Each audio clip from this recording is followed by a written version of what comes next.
What I Eat in a Day. Panoorin nyo nga to hanggang dulo kasi may plot twist. Tungkol naman sa aking mga kinakain sa isang araw. Una nga ay ang maligamgam na tubig. After nun ay ang coffee. At yung coffee dapat black lang, walang sugar, walang creamer, black only. And 30 minutes nga bago ako kumain ay magte-take na ako nitong Necotai. So dalawa na yung ininom ko kasi makakalimutan ko na naman yun sa gabi. 10 minutes bago ako kumain, pinag-prepare ko na tong aking shirataki rice. Yes, yung isang serving na ganyan ay hinahati ko pa yan kasi mabigat po talaga sa tiyan ang shirataki rice, guys. Mabilis din siyang makabusog.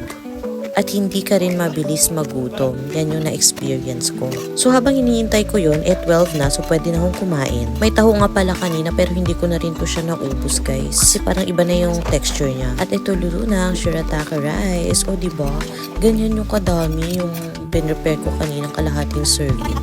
So parang busog ka na talaga dyan. Ayan, din yung ulam. Tuna na may patatas ngayon, guys. Tapos itlog. And then, parang mga gulay to, vegetable yata yun. After nun, nag-take na ako ng Ovarcitol at vitamin D. Ito naman kinagabihan, nag-prepare na rin ako ng shirataki rice kasi kakain na rin ako ng dinner. And yan yung tirang shirataki rice from my lunch kanina. Ayan, so ulam ko lang ay 2 itlog na fried, sunny side up, and then bagoong na mushroom yan. So, sobrang sarap yan, guys. May pagka-spicy pa. And, lasang-lasa yung bagoong, pero mushroom siya. So, diba? Gulay pa rin. Diba sa steak? And then, Ovarcitol ulit, syempre, sa gabi. And then, vitamin C naman yan. The plot twist naman, guys. Tapos na sana ang aking gabi. Pero ang aking sister ay nagdala ng mga maraming pagkain. So, tingnan mo naman. Diba?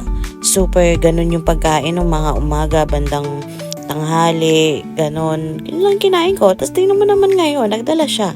So, paano? Paano tayo? Ano mangyayari sa atin kung ganyan, diba?